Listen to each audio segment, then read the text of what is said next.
উৎপাসীন, ভূত, আহাম্মক, উজবুক, অগম্মার ঢেকি।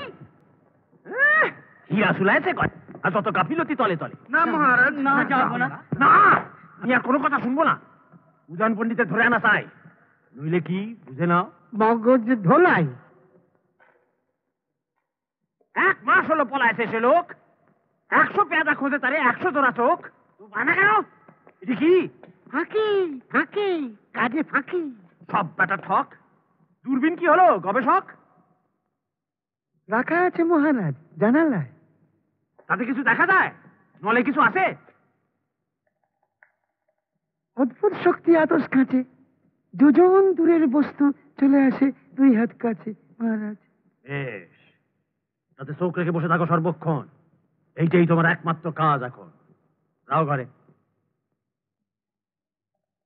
মনে রেখো, উদয়ন পণ্ডিত হীরকের সবচেয়ে বড় শত্রু সে। এতদিন রাগ পুষে হঠাৎ যদি উৎসবের আগে সে কিছু করে বসে, সব যাবে ধসে। তার লোকবল নেই মহারাজ, সে তো একা। একা?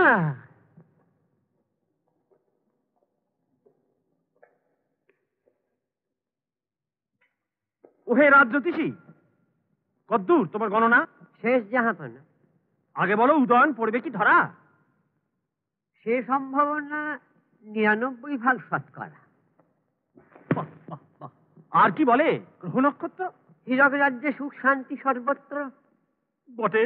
উৎসবের পরের দিন প্রত্যুষে আরম্ভ, তারপর আর থাকবে কতদিন? যতদিন ততদিন। বাহ, বাহ, বাহ। তবে আবার সংশয় কি নিয়ে? শনি শুক্র বুধ এই 3 গ্রহ কি বিদ্রোহ, মহামারী, লোকক্ষয়? তা নয়, তবে তবে কি বলে পারো? ভয় নাই? মগজে ধোলাই। সেটাই তো চাই, কিন্তু কার? হীরকের সবচেয়ে বড় শত্রু যে তার।